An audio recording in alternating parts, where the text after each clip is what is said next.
네, 여러분 안녕하세요. 대한민국 최고의 방송 스픽스 최고의 프로그램 역전의 용사들을 시작하겠습니다. 저는 노영입니다. 네. 자, 오늘 또 우리 멋진 두 분하고 얘기를 좀 나눠봐야 될 것 같은데요. 김종욱 정치학 박사님 어서 오십시오. 예, 안녕하세요. 김종욱입니다. 네, 그리고 요즘 스픽스의 최애 기자로 등극하고 있는 우리 김대호 이브뉴스 기자입니다. 어서 오십시오. 네, 안녕하십니까. 반갑습니다. 네. 오늘도 갔다 오셨죠? 오늘은 제가 네. 다음 주부터는 이제 월화수목금 거의 다 있습니다. 근데 우리 재판이 계속 추가돼서. 김대호 기자가 네. 처음에 제가 만난 지 사실 얼마 안 되는데 처음 만났을 때보다 지금 조금 되게 미안하지만 늙어 보여요. 그리고 약간 머리도 조금 빠져 있는 것 같고 너무 힘들어서 그런가요? 네, 재판장 딱 들어가면은 변호사님은 그냥 들어가셔야 됩니다. 그래 본인 보고 변호사인 줄 알아요? 그 정도 네. 호스가 느껴지는구나. 늙어 보인다. 그러니까 초반에는 좀 위트랑 말을 재밌게 했었는데요. 시간이 지나면 지날수록 분노와 편해져가고 막. 아니 저는 방송은 요즘 더 잘하는 것 같긴 한데 좀 얼굴도 그렇고 너무 피곤해 보이고 좀 지쳐 보이긴 해요. 그래도 오늘 한번 파이팅 넘치게 재밌게 해보겠습니다. 네, 그렇게 좀 해주십시오. 네. 자, 토포로프님께서 당신으로부터 조금씩 빼앗아가는 기본 권리보다 지금 당장 내 몸 편한 것이 더 중요해서 이게 약간 좀 악법 이런 걸 반대를 안 하냐 뭐 이런 얘기 하셨는데 사실 무엇을 악법이라고 말씀하시는지 잘 모르겠지만 이 앞에 말은 좀 맞는 것 같아요. 지금 당장 내 몸 편한 게 더 중요하냐 당신으로부터 조금씩 빼앗아가는 기본 권리가 더 중요하냐 이 얘기 좀 해주셨는데 지금 당신이 누리는 자유는 저절로 주어진 것이 아니다. 노력과 희생이 일궈낸 산물이다. 이거 되게 의미 있는 말씀이신 것 같습니다. 또 작은사님 말씀도 매우 중요합니다.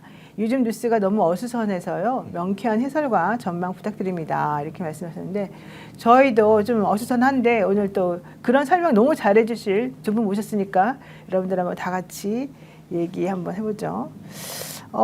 구독유진님께서 또 중요한 정보를 주셨는데 네, 확인을 한번 해보도록 하겠습니다. 네, 오늘도 잘 한번 진행을 해보도록 하죠. 우선 눈 어제 왔고 오늘은 그래도 조금 정리가 되긴 했는데 괜찮으셨습니까? 근데 뭐 저는 이제 뚜벅인데 허리가 아프더라고요. 하도 걸어서? 아니 아니면은 인도가 이렇게 미끄러우니까 미끄러워서. 힘을 꽉 줘야 되는 상황이고 또 이제 눈이 안 쌓인 데 같은 경우는 더 미끄럽잖아요. 물 같은 게 있으면. 그렇죠. 그래서 오늘 좀 한참을 좀 걷긴 걸었는데 허리가 너무 아파서 운동을 좀 해야겠다. 운동을 열심히 해야겠다. 눈 오기 전 예보가 있으면 열심히 푸시업 같은 거 하고 운동을 해야겠다 이런 생각을 네, 했어요. 좋아요. 우리 김대호 기자 어땠어요? 저는 지금 수도가 좀 살짝 얼어가지고. 집에? 예, 안 올 줄 알았는데 올더라고요 또. 수도가 바깥에 있어요? 예, 그래가지고 이 방송 보시는 분들 혹시 아차 싶으셨으면 미리미리 준비해 놓으시면 좋습니다. 어디 지금 물이 나오긴? 지금은 나옵니다. 지금 예, 나오니까 당연히 다행입니다. 나오는데. 도대체 언제적 수도 어느 얘기야? 내가 이 젊은 얘기 들어야 되나? 이분 뉴스가 훨씬 더 번창하길 바라겠습니다. 이분 뉴스가 힘든 것 같아요. 우리가 많이 도와줘야 될 것 같고요. 자, 이제 첫 번째 주제부터 들어가도록 하겠습니다. 지금 사실은 이제 중요한 부분, 오늘 중요한 뉴스가 많아서 저희들이 이제 이 얘기를 해야 되는데, 그 조희대 대법원장이 지금 법원장 회의를 오늘 이제 하고, 지금 끝났다는 소리는 사실 안 들리는데, 오늘 전국 법원장 회의에서 이런 말을 했답니다. 그릇된 사법 개편은 국민들께 피해만을 줄 뿐이다. 이제 이 얘기를 먼저 하고 이 전국 법원장 회의에 들어갔다는 거예요. 근데 이제 전국 법원장 회의가 뭐 오늘 이 건 때문에 한 건 아니고 이제 원래 매달 한 번씩 열리기는 하는데요. 이렇게 먼저 대법원장이 시작을 하고 들어가면 실제 그 법원장 회의에 계신 법원장들께서도 주제와 관련해서 이제 조희대 대법원장의 이 원론적인 말에 뭐 반대하거나 이럴 수는 없을 테니 아마도 이 내란 전담 재판부 아니면은 뭐 이 법 왜곡죄 신설 이런 등등에 대해서 조금 편향적으로 얘기할 수 있지는 않나 이제 이런 생각이 제가 조금 사실 들긴 했습니다. 자, 오늘 전국 법원장 회의에서 조희대 대법원장이 한 이 말 무슨 뜻으로 해석해야 되겠습니까, 우리 김 박사님? 뭐 이미 이건 예견된 거라는 생각이 들고요. 그 오부 요인 헌법기관들 네, 대통령과 오부 요인. 식사할 때부터 본인이 얘기한 게 좀 뻔뻔스럽긴 한데 그 자리에 밥을 먹는 자리에서 삼심지 안 된다 이런 거 아니겠습니까? 우리가 최종적으로 결정해야 돼. 헌법재판소 같은 데서 또 다른 판결하는 건 안 된다고 얘기했었던 것 같고 또 하나는 충분한 논의가 필요해. 이 충분한 논의라고 하는 게 동등한 어떤 테이블에서의 논의가 아닌 것 같아요. 우리 얘기 안 들으면 우리 절대가 안 된다라는 느낌이 들었었고 그래서 우리는 열렬히 싸울 거야라고 하는 선전포고를 대통령 앞에서 했다는 생각이 들고요. 이제 그 얘기를 다시 연달아서 이제 이번에 법원장회의에서 한 것 같은데 일단 사고방식 자체가 잘못돼 있어요. 그 내용 들어보니까 사회 전반의 대립과 갈등으로 이렇게 아니면 사회 전반에 좀 대립과 갈등이 있어요. 내란을 갖다가 수습하는 과정에 있는 거잖아요. 그러면 저도 사법정의라고 하는 관점에서 내란 사태를 얼마만큼 국민들이 신뢰할 만한 공정한 재판을 통해서 해결할 것인가라고 하는 가치를 가지고 얘기를 해야 되는데 사회 전반에 대립과 갈등이 있는 것처럼 그 대립과 갈등 때문에 법원과 사법부의 독립이 침해되는 것처럼 얘기하는 것 자체가 이 사태를 이렇게 왜곡시키고 있는 측면이 있는 거다. 그리고 임을 딱 그걸 맨 처음에 깔았으니까는 법원장들한테 자기 이미지, 자기가 이런 가이드라인을 딱 제시를 한 거죠. 그리고 그다음에 아까 말씀하셨던 것처럼 제도가 그릇된 방향으로 개편된다면 아니 그릇된 방향으로 간다라는 보장만 있어요? 좋은 방향으로 가면 도와줘야 되는 거지. 그러면 적어도 대법원장이라고 한다면 좋은 방향이면 우리는 호응하겠다. 그릇된 방향이면 우리 토론하겠다. 이런 얘기를 해야 되는데 전제가 야 그릇된 거야. 너네들 내 말 알았지라는 식이었기 때문에 대법원장 스스로가 공평의 잣대를 벌였다. 이건 제가 볼 때는 어느 한쪽에 서서 싸움을 하는 거기 때문에 사법부 스스로가 사법부의 독립을 버리는 그 발언을 대법원장 입으로 나왔다라는 생각이 들어서 아니 뭐 그렇게 나올 거라 생각이 들었으니까 제가 볼 때는 뭐. 네, 좀 전에 속보가 나왔습니다. 이 사법개혁과 관련된 논의를 오늘 심각하게 했더니 전국 법원장 회의 2시에 시작을 했는데 6시간 만에 종료했답니다. 조금 전인 8시에 이제 끝났다는 얘기인데요. 이 전국 법원장 회의에서 나온 얘기가 이거랍니다. 전담재판부 설치와 법 왜곡죄 법안은 매우 위헌성이 심각한 것으로 보인다. 위헌성에 심각한 우려가 있다. 사실 뭐 이렇게 나올 거라고 예상은 했습니다만은 이렇게 딱 노골적으로 얘기를 하는 걸 들어보니까 상당히 이게 좀 크게 마음에 조금 울림이 좀 있고요. 조희대 대법원장이 처음부터 그릇된 사법 개편 이런 말로써 분위기를 한쪽으로 이제 일단 가이드라인을 주었다는 것도 사실은 조금 부적절한 것 같이 보이고 게다가 여러분들 잘 아실지 모르겠습니다만 오늘 정기환 대표. 전직 뭐 얘기 전만 얘기하면 정기환 나와. 전직 대한변협 회장들, 네. 대한변협 협회장들과 전직 여성변호사회 회장들이 공동으로 성명을 냈습니다. 또 반대 하필이면 딱 이렇게 전국 법원장 회의가 시작이 될 때 맞춰서 뭐라고 했냐? 전담재판부 뭐 이런 것들에 대해서는 매우 심각하게 위헌성이 있다고 판단하기 때문에 심각하게 우려를 표한다. 뭐 이런 종류의 내용이었는데요. 진짜 이게 되게 이렇게 심각한 것인지 한번 일단 우선 조희대 대법원장의 말부터 한번 들어보고 얘기하겠습니다. 특히 제도가 그릇된 방향으로 개편된다면 그 결과는 우리 국민에게 직접적이며 되돌리기 어려운 피해를 초래할 수도 있습니다. 이를 위해 법원 행정처는 법률신문과 공동으로 12월 9일부터 11일까지 사흘 동안 국민을 위한 사법제도 개편 공청회를 개최할 예정입니다.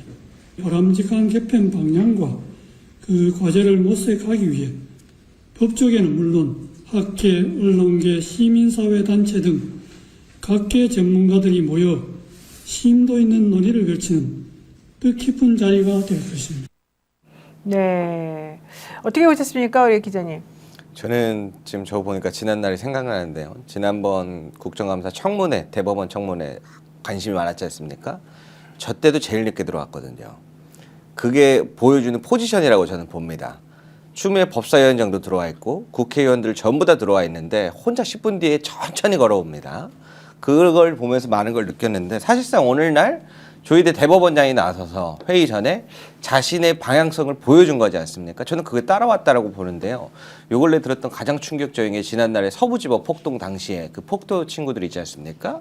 그 친구들이 굉장히 낮은 집행유예 또는 벌금형이 낮은 네, 처벌을 20에서, 받고 네. 있다고 합니다. 그래서 왜 그렇게 진행이 되는가? 분명히 지난날에 이걸 엄중히 다스리겠다 하더니 천대엽 행정처장이 사법부도 잘못한 점을 돌아봐야 된다고 얘기를 하니까 그런 현상들이 지금 나타났다라고 지금 분석되고 지속되고 있는데요. 천대엽 행정처장 우리가 봤을 때 저 사람 왜 저러나 몰라 이렇게 싶은데 판사들 입장에서는 또 인사권을 가지고 있는 또 중요한 막강한 지위다 보니까 그럼요. 그런 영향력이 미친다라는 것을 제가 듣고 깜짝 놀랐는데 오늘 조희대 대법원장이 저렇게 나서서 이야기하는 거지 않습니까? 네. 저는 이 부분에 대해서 좀 심히 걱정이 됩니다. 앞으로 이거를 계속 맞닥뜨릴 건지 아니면 지금이라도 대법원장부터 하고 영장 전담 판사들을 다 갈아치워야 될지 그거를 이제 선택할 시간이 왔다. 이렇게 말씀드려요. 오늘 강하게 얘기 안 하기로 했는데 죄송합니다. 네, 일부 법원에서는 민주당이 추진하고 있는 이 법원행정처 폐지안에 대해서도 사실은 매우 얘기를 심각하게 했다 그러는데 사실 제가 생각하기에는 이 법 왜곡죄 이거보다도 또 뭐 전담 재판부 설치가 막 위헌이라고 하는 것보다도 그건 약간 명분인 것 같고 실제는 법원행정처 폐지에 대해서 사실은 다들 부글부글 하고 있다는 얘기거든요. 근데 거기다가 대고 법원행정처 폐지하면 안 된다 막 얘기하면 이제 마치 본인들의 개인적인 이득을 위해서 얘기하는 것처럼 하니까 명분이 좀 안 쓰잖아요.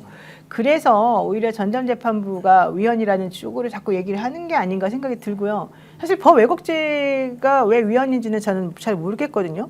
또 전담재판부도 지금 현재 특별한 재판부 설치에 대해서는 이미 다 법에도 나와 있기도 하고 실제 그렇게 운영도 되고 있고 또 그다음에 중앙지방법원이든 모든 각급 법원에서도 이 전담재판부들이 사실은 다 이렇게 정리가 되어 있습니다. 예를 들면 뭐 선거나 부패 같은 거는 몇 부에서 이렇게 다 6부, 서울중앙지방법원도 6부 정도가 그걸 맡아서 하고 있고, 뭐 이제 이런 식으로 좀 되어 있잖아요. 근데 이거를 무조건 이렇게 위헌이라고 주장하는 이유. 그 다음에 또 하나, 전문가들이 나서서 얘기하지, 너네같이 아무것도 모르는 국회의원 따위가 이런 거를 자꾸 만들려고 그래. 뭐 이제 이런 얘기 사실 조금 옳지 않은 게 아닌가 좀 생각이 좀 들어요. 그 입법부 거를 왜 사법부가 껴들고 그래? 그러니까요. 아니, 가장 중요하게는 그러니까 이 사태가 발생한 그러니까 원인부터 얘기해야 되는 그렇죠. 거잖아요. 네. 그러니까 니네들이 재판을 잘했으면 우리들이 왜 거기에 비판을 했겠어요, 상식적으로. 근데 주기현이라는 사람이 말도 안 되게 형사소송법 지 맘대로 해석해가지고 내란 우두머리를 풀어줬잖아요. 풀어줬으면 거기에 합당한 조치를 취해야 되는 거잖아요. 합당한 조치를 취하지 않으니까 그럼 니네들은 내란 우두머리를 갖다가 풀어줄 작정을 한 거야? 라고 문제 제기를 했던 거고 그 이후라도 그거 보니까 이번에도 보니까 본인 스스로 조희대가 공정하고 신속한 재판은 헌법의 기본적인 정신이라고 얘기했잖아요. 근데 주기현이 공정하고 신속하게 재판을 했나요? 안 했으면 문제 제기를 해야 되잖아요. 그러니까 주기현이라고 하는 개인의 독립성은 끝까지 보장을 하면서 국민의 분노한 여론에 대해서는 전혀 반영하지 않는 행태라고 얘기하는 건 국민주권에 위배되는 행위들을 대법원장이 지금 가장 선두에서 그 행태를 벌이고 있다는 거고 그다음에 저는 변호사들도 이해가 안 되는데 뭐 위헌이라고 그러는데 아니 자기들이 왜 위헌을 판단해요? 헌법재판소가 위헌 여부를 판단하는 거 아니에요? 그러니까 자기들이 법기술자라고 모든 법적 판단은 자기들이 할 수 있다고만 생각을 해요. 뭐 그렇게 따지면 정치는 저같이 정치학 박사만 해야 되는 겁니까? 말도 안 되는 얘기를 하고 있는 거고 그래서 이 상황들을 보면 사법부가 기존에 가지고 있었던 상당히 많은 자기들의 이익들이 이번 사법 개혁을 통해서 무너질 거라고 하는 불안감, 이 불안감이 그들을 똘똘 뭉치게 하는 거라는 생각이 들기 때문에 저는 이 상황에서는 그렇다면 그들과 싸우지 않는다면 그들의 이 이권 카르텔은 더 견고한 철옹성을 쌓을 수밖에 없는 거기 때문에 이 싸움은 내란 전담 재판부를 통해서 내란에 대한 공정한 재판을 하는 것과 더불어서 지금까지 이 사회의 소위 기득권, 검은 카르텔들을 구성해 왔던 거대한 벽과의 또 싸움이기 때문에 이건 당연히 저는 입법부가 수행해야 될 가장 본원적인 역할이라고 생각이 들어요. 네, 국회 법사위에서는 지난 3일 이 더불어민주당 주도로 내란재판부 설치법과 법 왜곡죄 신설을 담은 형법 개정안을 통과를 시켰습니다.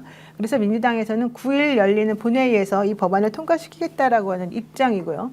민주당 의석이 과반이기 때문에 아마도 이달 내에 당연히 이제 9일 날 법안이 통과가 되고 그다음에 공포까지 될 가능성이 매우 높아졌다는 것이죠. 그런데 여기에 대해서 또 이제 우려하는 측에서는 두 가지를 얘기하고 있습니다. 하나는 이렇게 되면 내란 재판은 최장 1년 안에 선고를 다 하라라고 이 내란 특검법이 만들어지지 않았냐. 근데 이렇게 되면은 내란 재판부가 다시 만들어지면서 현재 1심에서 진행되고 있는 그런 재판도 다 그쪽으로 선고 날짜가 안정해지면 다 이제 넘겨가야 되거든요. 그렇게 되면은 또 실질적으로 재판의 기간이 길어질 수밖에 없을 것 같다. 만약에 위헌 재청 신청이라도 당연히 윤석열 쪽이나 뭐 내란 범죄들이 하겠죠. 그러면 법원이 안 그래도 지금 대법원장도 마찬가지로 나 이거 위헌이라고 생각해. 이렇게 딱 지금 선언을 한 상황인데 그럼 당연히 그 각급 법원에서는 혹은 판사들은 윤석열이나 뭐 한덕수나 뭐 김영현이나 한덕수 이제 끝났으니까 내부를 두고 김영현이나 이런 사람들이 위헌재청 신청하면 받아주고 우리 그러면 헌법재판소에서 판단할 때까지 기다리자 재판하지 말자 이러고 넘겨버릴 수도 있거든요. 또 재판이 중지될 수도 있고. 네, 그래서 이게 실질적으로는 이 법안 위헌성 심사에 돌입하면은 재판을 못하게 되는 거 아니냐 이제 이런 얘기도 있고요. 또 어젠가 그 법원행정처의 천대엽 청장이 이런 얘기도 했지 않습니까? 아니 내란 전담 재판부 진짜 만들어가지고 재판 무효화시키면 다 무효돼 버리면 어떡하려 그래? 이런 얘기도 사실 했거든요. 이제 아까 좀 협박성으로 느껴지기도 하는데 이렇게 되면 어떻게 되는 거죠? 예? 불러서 이야기 좀 하고 싶어요. 아 그래요? 네. 자, 근데 이제 노영희 변호사님 말씀하신 것처럼 오늘날 이제 법사위의 추미애 위원장님이 이야기를 했습니다. 자, 헌법재판소법의 개정안의 핵심은 간단하게 요약할 수 있다. 형법 제2편 1장 내란의 죄와 2장 외환의 죄를 이제 규정된 죄에 추가하는 건데요. 형사재판 이러한 내란죄와 외환죄와 일반 외적죄죠. 외환죄 같은 경우에는 중지되지 아니한다라고 하는 조항을 추가하게 되면 간단하게 해결되는 문제이다. 그래서 이러한 우려가 없도록 지금 법사위에서 굉장히 열심히 움직이고 있다라는 지금 이야기가 지금 들어왔고요. 지난날에 국회에서 이제 행사할 때도 이제 개엄 1년이 됐지 않습니까? 그래서 비체혁명 1주기로 행사할 때도 미디어 파사드하는데 유일하게 불이 안 꺼진 데가 있었어요. 바로 4층의 법사위였습니다. 그 시간에도 회의하고 있는데 이러한 부분에 있어서 법사위에서 지금 엄청나게 움직이고 있어서 그나마 조금 많은 분들의 걱정을 좀 덜어주고 있는 것 같은데요. 제가 이야기드리고 싶은 건 중요한 거는 그러면 왜 오늘날 지금 조희대 대법원장과 천대엽 법원 행정처장이 이러한 반응을 세게 나올까라는 걸 보고 있습니다. 자, 저는 재판을 이제 다니는 사람으로서 이쪽을 중점으로 볼 수밖에 없는데요. 윤석열이 이제 앞으로 받게 될 재판이 6개 정도 같아요. 네, 매일매일 나올 수도 있다 이런 얘기도 있죠. 예, 그래서 이제 일주일에 5번으로도 부족하다라고 이야기가 되고 있는데 문제는 6개의 재판에 배정되는 판사들이 누군가인지 봐야 됩니다. 쥐기현, 한상진 이런 사람들이 계속 도돌이표예요. 지금 김용현 재판을 맡고 있거나 이러한 사람들이 계속 도돌이표입니다. 크게 안 바뀌어요. 그래서 만약에 내란 재판부가 들어서게 되면 본인들이 원하는 판사에 대한 배정이 힘들어지는 부분을 저는 의식하고 있을 수 있다고 봅니다. 두 번째로는 그러면 배정된 판사들에 대한 믿을 수 있는가 부분인데요. 이번에 이종섭 호주 대사 도피죄 네. 그것도 기소돼서 이제 재판이 열리는데 이게 한상진 판사한테 처음에 배석이 됐어요. 근데 한상진 판사가 대통령실 윤석열 대통령실에 이시원 공직기관 비서실장이 자기는 같은 학교 같은 학번 동문이다. 그래서 자기는 기피 신청을 한 거예요. 잘했네 그런 거. 그렇죠. 그런데 그 사람이 또 김용현 재판을 맡고 있으면 그건 어떻게 되는 겁니까? 그럴 거였으면 다 뺐어야 됐어요. 제 이야기는. 그리고 또 그게 또 딴 데로 넘어가고 우인성 판사가 맡아요. 김건희 네. 재판. 그러니까 사실 지금 내란과 관련된 윤석열 그리고 김용현, 김건희 관련된 판사들이 저는 정해져 있다고 보입니다. 이 사람들 계속 돌리는구나. 내란 재판부를 안 만들게 되면 2심 때도 이 판사들을 그대로 돌리겠구나. 그게 너무나 예상이 가서 지금 내란 재판부에 반대하고 있는 게 아닐까 사실상 그렇게 보고 있습니다. 네, 사실 이제 이런 걱정이 있다 이렇게 얘기하니까 추미애 법사위원장 걱정하지 마, 내가 해결해줄게. 또 이렇게 말씀입니다. 자, 아까 이제 페이스북 잠깐 나왔습니다만 뭐라고 어떻게 해결하겠다라고 하는 거냐면 실제 위헌법률 심판이 제청이 되면은 그 재판은 재판장이 이거 위헌인 것 같다라고 생각하면 재판을 일단 중단하고 그 법안에 대한 판단을 헌재로 넘깁니다. 그래서 헌재에 가면은 거기서 결론이 날 때까지 재판이 중단되는 게 이제 법에 나와 있단 말이죠. 그런데 만약에 이 내란 재판에 대해서 위헌 심판 신청이 오더라도 헌재법을 개정해가지고 이 내란과 관련된 부분에 대해서는 뭐 위헌법률 심판이 오더라도 재판을 중단하지 않는다라는 법률안을 개정해서 넣으면 되는 거 아니겠느냐? 이런 얘기 좀 하고 있는 겁니다. 보십시오. 한번 읽어드릴게요. 내란 전담 재판부법으로 인한 재판 정지 우려 우리가 얼마든지 해소할 수 있습니다. 자, 만약에 이 법이 통과되는 경우에 위헌법률 심판 제청으로 내란 재판이 중지될 수 있다는 우려가 나옵니다. 실제 국민의힘에서도 이것과 관련해서 행동으로 옮기겠다라고 한 얘기도 했거든요. 그랬더니 추미애 법사위원장이 이렇게 말합니다. 저는 이미 헌법재판소법 개정안을 발의해 놓았습니다. 그래서 현재 법사위 심사 중에 있습니다. 이를 신속히 처리한다면 재판 정지 문제는 해소될 수 있습니다. 헌법재판소법 개정안의 핵심은 간단합니다. 우선 형법 제2편 제1장 내란해제가 있고 제2장엔 외환해제라고 되어 있는데요. 이 1장과 2장에 규정된 죄에 대해서는 종국재판 외의 형사재판은 정지되지 아니한다는 규정을 추가하는 것입니다. 여기서 말하는 종국재판이 이제 3심을 말하는 것이고 실제 위헌법률 심판 제청이 있다 하더라도 그래서 그게 헌재로 넘어갔다 하더라도 3심은 내버려 두고 일단 1심, 2심까지는 그냥 계속해서 재판을 진행하는 것으로 규정하면 되지 않겠느냐. 개정하면. 이 얘기거든요. 진짜 쌈박하죠. 신박하죠. 자, 계속 읽어볼게요. 내란 외환죄는 국가의 존립과 헌정 질서를 직접적으로 침해하는 중대범죄이므로 지연이 없는 신속한 재판 진행이 헌법적인 요구입니다. 헌법재판소도 개정안 취지에 대해서 수용 의사를 밝혔으며 전혀 위헌적인 문제는 없다고 밝혔습니다. 그러니까 먼저 이 법사위원장이 헌재에다 물어봤나 봐요. 만약에 이런 식으로 내란해제와 외환해제에 한해서만이라도 헌재로 위헌법률 심판 제청이 가서 법안에 대한 심사를 요구한다고 할 때 그 두 개의 장에 해당되는 범죄에 대해서만이라도 재판을 중지하지 않는 것으로 하면 어떻겠느냐. 그걸 미리 물어봤다는 야. 거죠. 그랬더니 헌재에서도 그거 가능하다. 그거 문제 없다. 이런 식으로 답변을 받았다는 얘기가 지금 이제 나오는 위헌 거예요. 논란이 없는 거잖아요. 그렇게 헌법재판소가 얘기했으니까 위헌 논란이 그러니까 헌법재판소가 없는 거고. 결정을 하는 곳인데. 그러니까 저는 법으로 모든 것을 해결하려고 하는 건 전 좋지 않다고 생각을 함에도 불구하고 이렇게 할 수밖에 없는 상황 자체에 대해서는 이해할 수밖에 없다라는 거고 법리적으로도요. 예를 들면 우리 헌법에 의하면 대통령이 내란이랑 외환죄와 관련해서는 소위 불소추 특권이라고 하는 부분들을 갖다가 보장하지 않고 있는 상황이지 않습니까? 그렇죠. 그러면 왜 그러느냐? 내란과 외환이라고 하는 것은 국헌을 문란하기 때문에 헌법기관의 기능을 마비시키고 국민의 기본권들을 갖다가 침해하는 행위가 벌어지는 거기 때문에 그 부분과 관련해서는 도대체가 예를 들면 법률적으로 보장할 수 없다라고 얘기한 거라면 그런 짓을 저질러서 네. 재판이 진행되는데 갑자기 거기에 대해서 위헌 소송을 제기한다고 해서 재판이 중단된다고 얘기한다면 자 당신들은 앞으로 계속 헌법기관의 기능을 마비시켜도 상관없습니다. 그렇지. 국민 기본권 침해해도 상관이 없습니다라고 하는 논리밖에 안 되기 때문에 이런 재판일수록 신속하고 공정하게 재판을 끝내서 내란이 벌어지게 되면 이것을 우리는 법률적으로 사법적으로 막아낼 수 있다. 따라서 그러니 너희들은 국헌불론 같은 행위를 하지 말아야 된다라고 하는 것을 명확히 밝힐 수 있는 거거든요. 근데 네. 지금 얘기하는 거 보면 사법부가 냅다 위에다 위헌 소송 제청할 것 같은 분위기가 있는 거잖아요. 그럼 당연히 입법부는 야 니네들 그런 거 안 돼.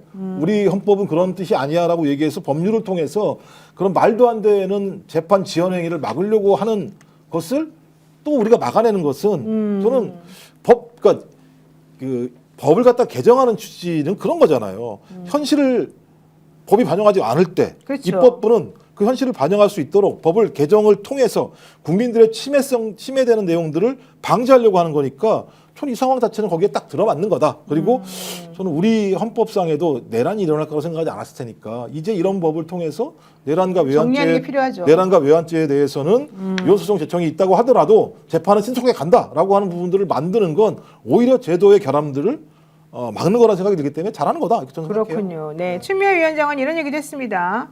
이미 헌법 제84조는 내란 외환죄의 중대성과 긴급성을 인정해서 두 죄에 관해서는 대통령에 부여된 불소추 특권조차 적용하지 않도록 하고 있습니다. 개정안 또한 이와 같은 헌법적 판단의 연장선에 있는 것이며 동일한 맥락에서 이해될 수 있습니다. 이에 따라서 재판 정지 가능성을 전제로 혹은 그걸 이유로 내란 전담 재판부법 자체를 주저할 필요는 없습니다. 내란 전담 재판부법과 헌법재판소법 개정안을 패키지로 처리하면 모든 우려는 해소가 됩니다. 국가의 헌정 질서를 지키기 위한 제도적 장치는 흔들림 없이 마련될 수 있습니다. 이렇게 얘기를 했거든요. 문제가 해결됐네요. 제가 안 그래도 며칠 동안 계속 그걸 고민하고 있었거든요. 그걸 보셨나 봅니다. 그랬을까요? 어쩐지 연락이 오긴 했어요. 걱정하지 말아라. 노영희 변호사께서 다 하신 거구나 결론적으로. 이건 아닌데 아니, 제가 가장 먼저 하셨는데 제가 며칠 전부터 계속 그 얘기를 하긴 했어요. 저도 그 얘기를 듣다가 그래요? 이 부분은 확실히 생각하고 한번 짚어봤으면 좋겠다 싶었는데 오늘 그 얘기가 나와서 이미 헌재에도 확인된 부분이라고 해서 너무 마음이 놓이고요. 네. 갑자기 듣다 보니까 다른 이야기긴 한데 좀 언론에 대한 개혁도 좀 빨리 이루어질 것 같습니다. 그렇죠. 왜냐하면 저는 이런 내용을 보면 사실상 오늘 이 보도도 쭉 방송 전까지 보고 왔는데 네. 저라면 그럴 것 같거든요. 내란의 편에서는 사법부 이런 식으로 저는 보도를 쓸 것 같은데 그거에 대한 비판은 하나도 없어요. 그렇죠. 이게 지금 사법부가 지금 이야기하는 부분에 있어서 상권 분립 또는 독립성 주장 이라고는 하지만 사실상 내란을 편을 들고 있는 건 아닌지 그러한 부분을 지적하는 게 전 나와야 된다고 보거든요. 그렇죠. 하나도 안 나오는 거예요. 만약 저였으면은 지금 내란 청산에 토를 달아? 그러면서 바로 그냥 땡강했을 텐데 그런 사람이 아무도 없는 거예요. 그러네요. 이게 진짜 큰 문제라고 저는 보고 있고. 전 그리고 이제 그 경실련이 어떻게 나올지 한번 보려고 그래요.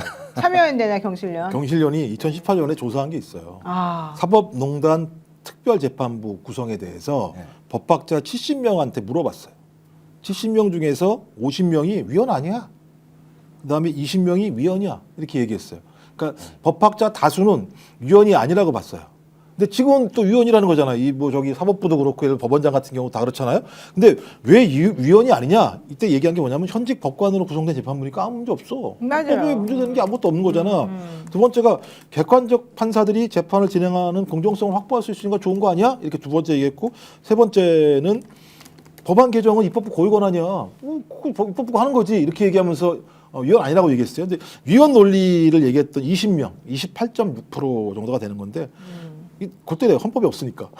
아니 근데 이 말씀이 정말 중요한 네. 말씀인데 왜 그러냐면 지금 많은 대다수의 헌법학자들도 이거 위원이 왜 나오는지 모르겠다 이런 얘기 하잖아요. 그러니까요. 그런데 정말 황당하게도 양승태 전 대법원장이 대법원장으로 재직했던 시절에 그때가 이제 세월호 사건이 터졌을 때였거든요. 자기들이 한다 그랬어요. 법원행정처가 세월호 참사 사건을 특정 재판장에게 맡기는 방안을 검토한 것으로 확인이 됐습니다. 맞아, 그때 한번 그랬었잖아요. 그때 이미 특별재판부를 만들겠다고 했어요. 법원행정처에서. 오라마. 사법행정권 남용 의혹을 조사했던 특별조사단이 이번 조사 결과 발표 때 공개하지 않았던 이 세월호 관련 적정 관할 법원 및 재판부 배당 방안이라는 제목으로 실제 특별재판부를 만들어서 세월호 참사 사건을 배당하는 방안을 논의했었고 그렇게 하면 아무 문제 없다라고 스스로가 먼저 법원에서 먼저 얘기한 게 있었어요. 기억났어요. 그때 그쵸? 먼저 기억나죠? 세월호 관련해서 네. 자기들이 나서서 이거 특별재판부를 만들어야 한다고 얘기했던 네. 그 문서까지 제 기억이 나요. 바로 그러면서 뭐라고 해요? 거기다가 왜 이 법이 꼭 필요하다, 왜 이 특별재판부가 필요한 줄 아냐 이렇게 한 이유가 뭔지 아세요? 뭡니까? 이러한 국민적 관심이 높은 세월호 참사 사건을 수석 부장판사에게 맡기면 국민들이 얼마나 좋아하겠니? 와. 사법부가 이렇게 열심히 중요하게 다룬다는 거를 대외적으로 국민들에게 알리는 효과가 있으니 우리 법원을 얼마나 국민들이 사랑하겠니? 이게 사실은 핵심이었어요. 그러니까 왜 지금 안 할까? 그러니까 왜 안 할까의 문제가 뭐냐면 니네들 내란 문제와 관련해서 뭐가 캥기는 게 있는 거야? 그렇죠. 라고 질문할 수밖에 없는 거예요. 네, 네. 그러지 않고서는 그때랑 지금이랑 왜 달라? 뭐 나라가 바뀌었어? 이런 것도 아니잖아요. 네. 그리고 예를 들면 세월호 사건도 엄청난 큰 사건입니다만 내란 사건도 희대의 사건이잖아요. 근데 희대 사건. 시대. 희대의 사건이잖아요. 생각도 그러고 안 했던 있었냐. 사건이지 않습니까? 근데 그때는 어떤 특별재판부를 만들어서 국민들에게 신뢰를 받다고 얘기해놓고 그렇죠. 지금은 이게 위헌이라고 안 된다고 얘기하는 건 거기 두 가지의 차이가 나는 이유가 뭘까라고 하는 우리의 궁금증을 보여줄 수밖에 없는 건데 맞습니다. 아무리 생각해도 니네들 내란과 관련해서 뭔가 캥기는 게 있구나. 그리고 예를 들면 이 재판 자체가 자기들이 생각했던 그 구도화의 재판장과 재판부 과정으로 지나가기를 바라는구나. 그렇다면 우리는 그걸 용서할 수가 없지. 우리가 지금 막고자 하는 건 뭐냐면 이런 내란이 다시는 발생하지 않도록 그렇죠. 사법정의를 세우려고 하는 건데 니네들이 만약에 그렇게 캥기는 게 있다고 얘기한다면 우리는 끝까지 밝혀야지. 안 그러면 니네들이 얘기한 사법부 독립은 진짜 그야말로 무너지는 거 아니야? 라고 저희는 얘기를 해야 되는 거죠. 맞습니다. 자, 많은 분들께서 정말 우리 추장군 멋집니다 이런 얘기 하셨는데요. 김영철님 추장군 응원합니다. 이칼님 법을 개정하면 간단하네요. 정말 또 다주환님 자기네들은 법 위에 있기에 자기네들이 어떤 방법으로 하든 그게 법이라고 생각하지만요. 아닙니다. 당신들 위에는 국민이 있다는 걸 좀 알아주세요. 라고 하셨고요. 아리율님 법이라고 하는 건 언제든지 국민의 뜻에 의해서 개정하고 만들려고 국회가 있는 건데요. 뭐가 문제인가요? 권력을 위임받고도 뭘 그리 내란동조 사법부 때문에 전전긍긍하나요? 걱정하지 말고 그냥 하세요. 이런 얘기도 하셨고요. 유뚱이 님도 늦었지만 지금이라도 빨리 하세요. 더 늦으면 오히려 안 됩니다. 이런 얘기도 하셨고요. 야, 많은 분들이 역시 추장군이다 이런 얘기 좀 하고 계시고 조희대 사법부 찔리는 게 분명합니다. 김종환님. 저도 확신합니다. 네. 왜 그러냐면 지난번에 박성재 전 법무부 장관 영장이 기각났잖아요. 네. 그날 지켜보면서 기다리다가 도대체 왜 기각이 났을까를 생각해 봤어요. 근데 이제 많은 분들의 공통적으로 모였던 의견이 아무래도 이게 법원이랑 관련이 있는 것 같다라고 네, 했거든요. 근데 맞아요. 그리고 나서 그 다음날 나왔던 재판에서의 내용이 뭐였냐면 계엄 당일날 윤석열과 한덕수, 김용현이 셋이서 오후 7시부터 맞아요. 모여서 논의를 했던 게 뭐냐면 내가 지금 계엄을 발동시키면 가장 군말 없이 따라올 사람들을 모아라 라고 해서 모였던 7명 중에 박성재가 들어가 있어요. 그러한 부분에 있어서 그럼 일찍부터 모여가지고 군말 없이 따를 사람들이 모였는데 그러한 내용의 이야기를 안 했을까요? 저는 했을 거라고 봅니다. 그래서 마침 다행히 오늘 5일이잖아요. 동부지검에서 김건희 핸드폰을 또 어떻게 포렌식을 진행한다고 하더라고요. 잘했네요. 네, 오늘 오전에 들어온 소식인데 그래서 지난날 박성재 김건희 수사 무마 의혹 관련해갖고 이제 텔레그램을 대조하는 작업을 할 텐데 그러면 이제 박성재에 대한 구속영장 청구도 아마 다시 준비하는 걸로 보입니다. 세 번째 영장 청구가 될 수 있겠네요. 3번이든 10번이든 저는 해서 계속 해야 된다. 무조건 해야 되는. 기각이 되거나 말거나 계속 해야 된다. 저 이제 기각됐다고 기 안 죽으려고. 누가 이기나 해보자. 그런데 이제 그 뒤를 통해서 법원들의 움직임도 저는 분명히 나올 거라고 봅니다. 그래서 오늘날 뭐 천대엽 행정처장이 이야기하고 조희대 대법원장이 이야기하는 거 오늘 하고 다음 달 또 하지 말고 의혹이 있는 사람들은 과감히 그 자리에서 다 날려버려야 된다. 의혹이 적어도 해소될 때까지만이라도. 직무를 정지시키거나. 예. 네. 그러한 부분에 과감한 조치가 필요할 것 같다라고 정리하겠습니다. 네, 김 모사님도 위헌 없다 밀고 나가라 이러셨고요. 선희님, 아니 누가 사법부에게 자꾸 입법부 태클 걸라고 권한 줬습니까? 입법부는요 국민이 부여한 권한으로 법을 개정할 수 있는 곳입니다. 이러셨고요. 조희대 수사해라 이런 얘기 하시는 분들 많네요. 100% 조희대 사법부는 내란동조 세력입니다. 네, 위선 김위선님도 말씀하셨고. 또 센 분들이 대법관 정년 줄이자. 조희대 지금 대법원장 너무 정년이 기니까 이런 식으로 나오는 거죠. 1년 좀 더 남았죠? 70에 끝나는 거니까 정년이. 예. 어쨌든 2027년 정도에 얘기가 지금 되고 있습니다. 자, 어쨌든 우리 국민들은 세게 나가세요. 이런 식으로 자꾸 여기서 주춤주춤하면 안 됩니다. 이게 이제 많은 분들의 생각인 것 같습니다. 고백클래스님이 지금 법원 판사들요, 수원 영장 판사들 조씨, 천씨 전부 내란 동참인 것 같습니다. 이러셨고요. 코리님, 야 대호님 정리 정말 잘하시네요. 너무 감사합니다. 자, 중요한 거는 국민들이 바보가 아니라는 거죠. 사실은 저분들이 저렇게 말씀하시는 게 물론 뭐 맞는 말도 있지만은 또 우려스러운 부분도 분명히 있습니다만은 꼭 그것만을 위해서 저분들이 저럴까? 그게 아닌 것 같다. 자꾸 의심을 하게 된다는 게 좀 문제인 것 같아요. 아니 그리고 우리 역사적으로 특별한 일이 발생하면 특별한 법으로 그걸 규율하게 되어 있는 것이 상식적인 거거든요. 그러니까 무슨 지금 일어나는 일이 일반적인 형사 사건을 다루는 것처럼 다루는 건 저는 사법부 스스로가 이 문제를 잘못 다루고 있다고 보는 거예요. 맞습니다. 그러니까 예를 들면 반민특위 같은 경우도 마찬가지예요. 반민족 행위자가 우리 국민들을 얼마만큼 예를 들면 식민지하에서 소위 엄청나게 억압을 했었습니까? 근데 해방이 되고 난 다음에 이들이 그대로 우리와 같이 아무런 일도 없이 산다라고 얘기하는 건 동의할 수 없기 때문에 그런 재판부를 만들었는데 이걸 이승만이 다 깨버렸던 거지 않습니까? 네. 지금도 마찬가지인데 따지고 보면 조희대 같은 경우 뭐 제도적으로 만들어졌습니다만 여간 임명은 윤석열이 한 거잖아요. 그렇죠. 그렇지 않나요? 그렇죠. 그럼 본인 스스로가 이런 상황이면 훨씬 더 사법정의 차원에서 특별한 법을 통해서 그것을 의유로 하고 다른 것보다 더 높은 잣대를 만들어야 되는데 그게 아니라 그냥 오히려 그 이전보다는 더 늘어진 것처럼 더 평이한 것처럼 자기는 고고한 것처럼 얘기하는데 저 얘기는 스스로 뭐냐면 내란의 우두머리를 풀어줄 수 있도록 방조하는 행위밖에 안 하는 상황이다. 네.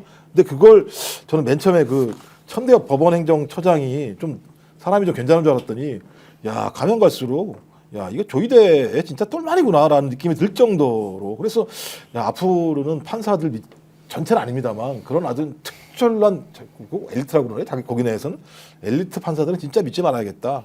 이게 잘못된 법률적인 그 뭐랄까 고고함, 네. 똑똑함 이런 것보다는 역시 법원행정처를 통해서 끊임없이 자기가 그런 자리로 올라가기 위해 노력한 자들만의 엘리트 코스라는 생각이 들어서 그런 코스가 있는 법원행정처는 없애버려야죠. 부처들이 제일 좋아하는 게 뭡니까? 제일 싫어하는 게 뭡니까? 뭐요? 자기 부처의 기관 하나씩 날아가는 거 되게 싫어하거든요. 왜냐면 그렇죠. 일자리가 사라지니까. 그렇죠. 예. 법원행정처 마찬가지 생각이 드는데 니네들이 잘하면 다시 살려줄게. 내가 얘기하면 되는 거죠. 지금은 안 돼. 막 엘리트만 보지 마시고요. 잘 나가는 훌륭한 법관만 보지 마시고 훌륭하다기보다는 어쨌든 공부 잘하는 그런 법관만 보지 마시고요. 예, 저 같은 법조인도 보십시오. 제 말을 믿으십시오. 동의합니다.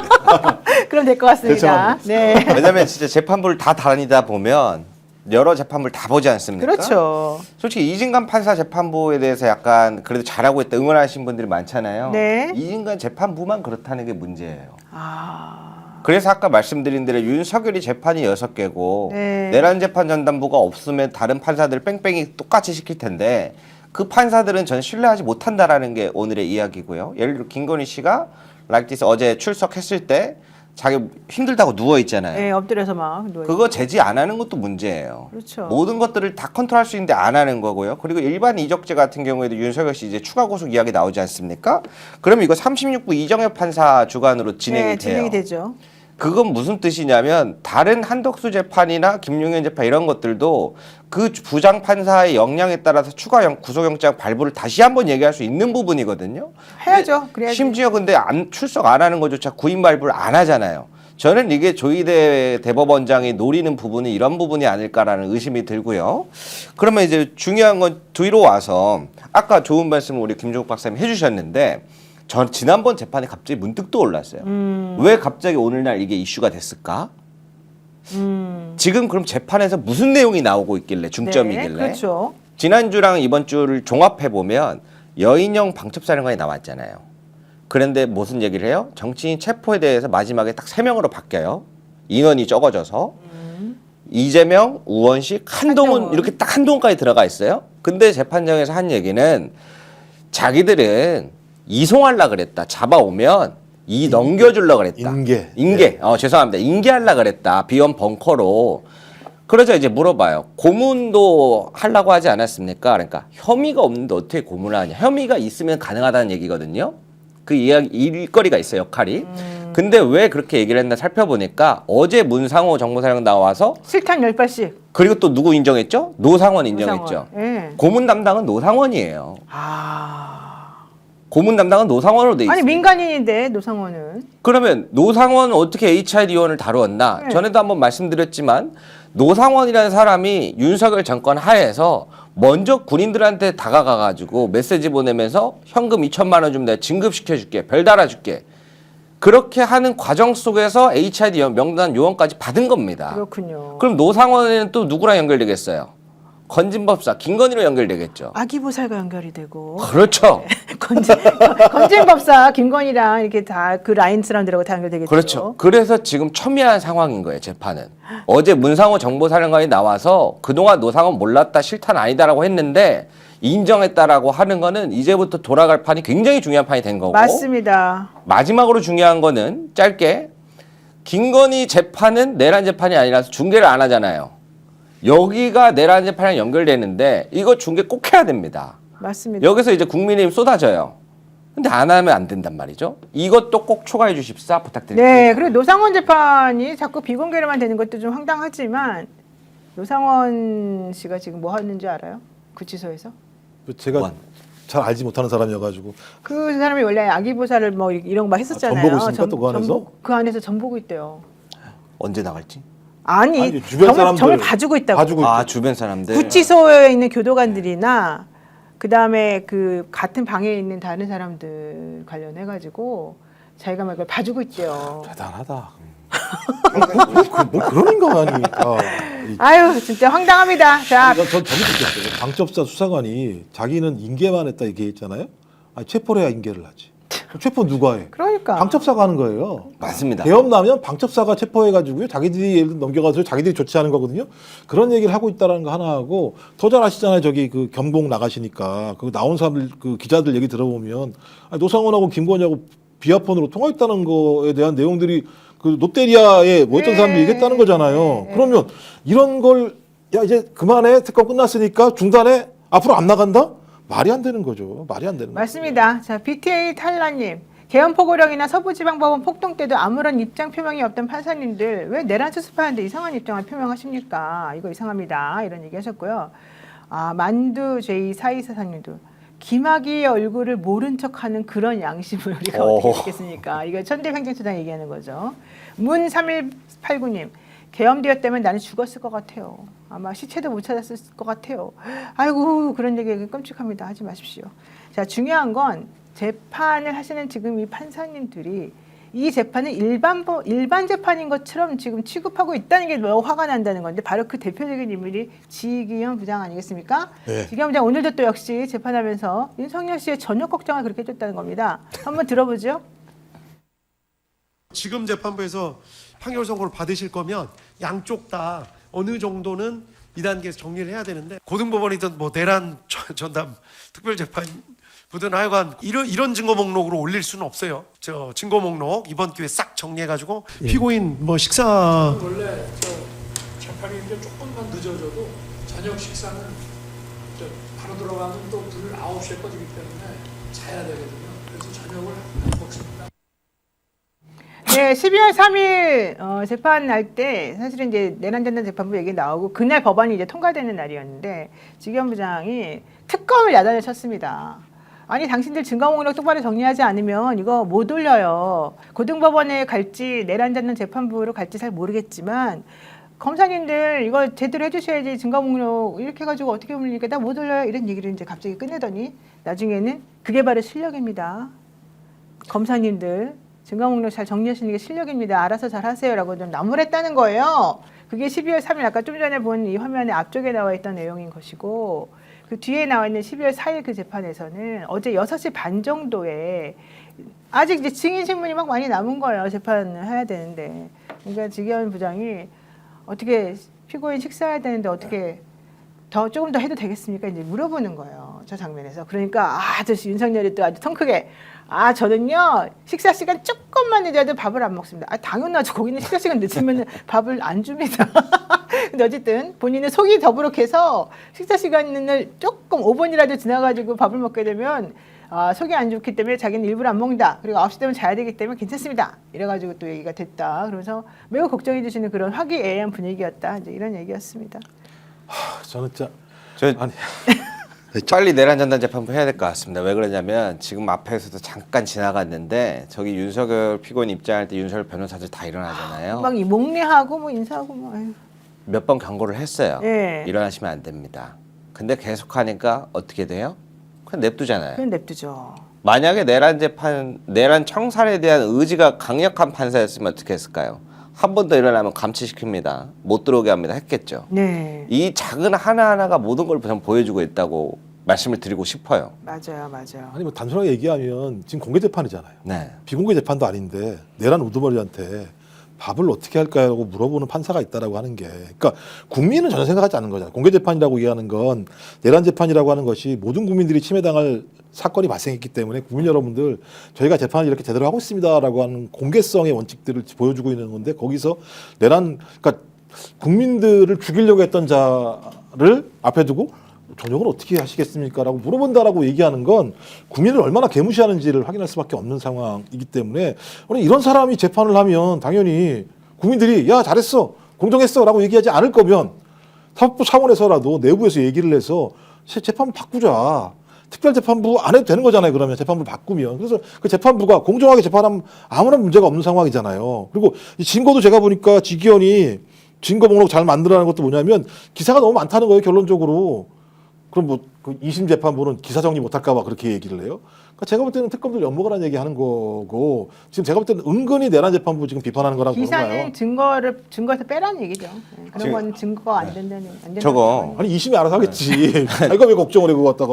어제 이분 뉴스팀 들어갔었는데 저게 이제 공개는 안 됐어요. 어떤 기사를 빼라는 건지 공개는 안 됐는데 제가 한번 회의를 해본 결과 특검 측이 이제 제시한 기사들 엄청 보도된 게 많지 않겠습니까? 계엄 이후 그리고 계엄 당일날.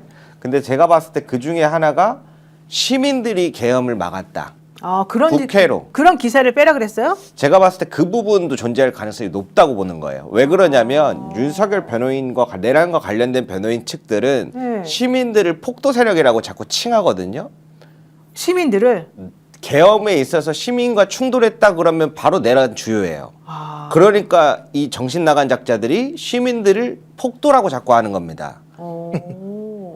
그런데 이게 이 사람들이 시민이냐 폭도냐를 증명할 게 없단 말이에요. 네. 그래서 저는 그러한 부분도 기사로 들어있을 거라고 보는데 이거는 끝까지 한번 좀 추적을 해볼 필요가 있을 것 같습니다. 진짜 그렇군요. 근데 어쨌든 뭐 제가 지기현 부장을 너무 나쁘게만 얘기하는 것 같아서 제가 지기현 부장 편에서 조금 나빠요. 좀 말씀을 드리면 이제 아무래도 이제 재판을 진행하는 분 입장에서는 원래 6시 되면 끝내야 되고 지난번에 김영현 씨 변호인 이하상 뭐 이런 사람들도 한성진 부장한테 그랬잖아요. 아니 우리 장관님 김용현 장관님 식사하셔야 되는데 왜 12시 되는데 안 끝내줍니까? 12시부터 1시까지는 점심시간이고 민원 받는 그런 공무원들도 딱 그 시간 되면 밥 먹을 권리를 보장해 주는데 왜 그런 거 안 합니까? 이렇게 말할 정도로 이제 식사 시간이 이제 그 식사 시간을 안 챙겨주면은 인권에 좀 문제가 있는 거 아니냐 뭐 이런 주장을 조금 하고 싶었던 것 같고요. 원래 또 재판하는 분 입장에서는 이 재판이 생각보다 늦어지면 그런 얘기를 그냥 약간 좀 걱정해서 꼭 윤석열한테만 물어보는 건 아니고 이제 그런 게 좀 그럼 있습니다. 제때 재판에 꼬박하고 나왔어야지. 꼬박하고 나왔으면 아무 문제 없었을 거 아니에요. 지 마음대로 안 될 때는 안 나오다가 그러니까 자기네 맨날 권리만 주장을 하고 있고 그다음에 주기현 판사는 계속 반만 얘기하고 있고 국민들이 이 재판을 못 믿겠죠. 지금 많은 분들이 노영이 이제 또 시작이다. 그만해라. 지기현 왜 지기현이 편드냐 그러셨는데요. 아유 참네요. 근데 저는 옆에서 듣다 보니까 네. 우리 진행자님의 마음이 느껴져요. 너무 세게 얘기하면 이 사람들이 혹시나 출연자들이 다칠까봐. 아유 이게 또 감동의 배려인데. 제가 그런 마음을 모르고 너무 세게 얘기했네.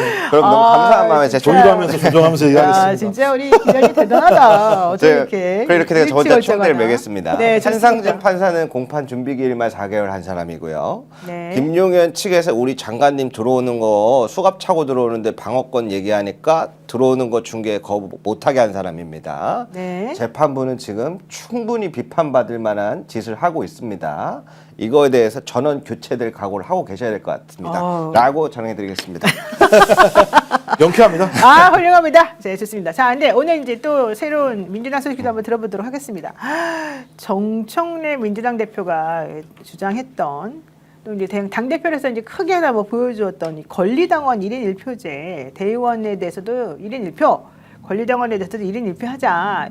지금까지는 권리당원에 대해서는 1대 20의 구조로 그동안에 좀 많이 가중치를 주지 않았느냐. 이제 요것을 지난번에 아니다. 우리 1인 1표제를 하자 해가지고 원래 일주일 전에 하려고 하다가 좀 더 늦춰서 오늘 원래 결정을 하기로 했었었고요. 어제는 민주당에 있는 당원들 일부가 이런 식으로 1인 1표제를 밀어붙이는 이 행위를 중지시켜달라고 가처분 신청까지 냈었는데 법원에서 그거는 절차적으로 이 당에서 하는 일이고 이거를 이 가처분을 뭐 우리가 인용해야 될 필요는 없는 것 같다 하면서 이제 기각을 해줬단 말이죠. 그래서 다들 그러면은 정청래 대표가 추진하는 이 1인 1표제가 오늘 아마도 통과가 되겠구나라고 생각했었거든요. 그랬는데 어머머 웬일이에요. 이게 통과가 안 되고 부결이 돼버린 거예요.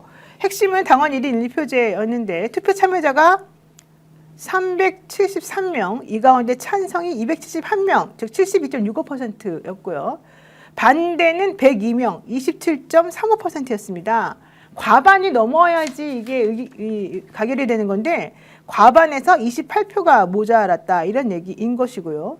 이 당원 개정의 최종 관문인 당중앙위원회 투표에서 결론적으로는 과반인 299명의 동의를 얻지 못한 것이었다. 그래서 결론은 과반 득표에 실패해서 부결됐다. 이런 얘기입니다. 정청래 대표 지금 큰일 난 것 같습니다. 한번 들어보죠. 정청래 대표 얘기. 오늘 중앙위원회에서 당헌 개정안 1호, 2호 모두 부결되었습니다. 당원 여러분들께 진심으로 사과드립니다. 지난 8.2 전당대회에서 1인 1표 당원 주권 정당을 공약하고 당선되었습니다. 핵심 공약이었던 1인 1표제 당원 주권 정당의 꿈을 실천하기 위해 많은 노력을 기울여 왔습니다. 중앙위원회에서 부결됨으로써 저의 약속을 지킬 수 없게 되었습니다. 지방선거를 치러야 하기 때문에 지방선거 룰과 관련된 당헌 개정안은 수정안을 내서 빠른 시간 안에 재부의해서 다시 중앙위원회에 의결 절차를 밟겠습니다. 네, 하나 계신 것 같죠. 정청래 대표가 다시 놀랐을 것 같아요. 강하게 추진했던 이 대의원 권리당원 1인 1표제가 오늘 중앙위원회 문턱을 넘지 못했는데요.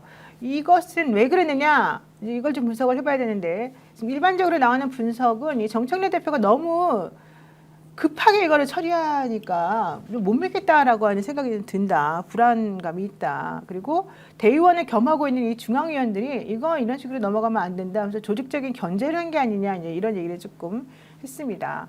당무위원회가 원래 어제 만장일치로 이 안을 내일, 그러니까 오늘이죠. 오늘 이거를 할 것으로 지금 통과를 시켰기 때문에 사실상 뭐 가결이 될 거라고 다 누구나 예상을 하고 있었었는데 오히려 중앙위원들의 선택은 달랐습니다. 민주당은 오늘 3차 중앙위원회를 열고 당원 개정안에 대한 중앙위원 표결을 진행을 했는데요. 당내 반발이 이어지니까 실질적으로 지도부에서는요, 대의원 역할 재정률 TF를 만들고 전략 지역에 대해서는 일정한 비율의 가중치를 두자 이런 조항을 보완책으로 마련하기도 했습니다.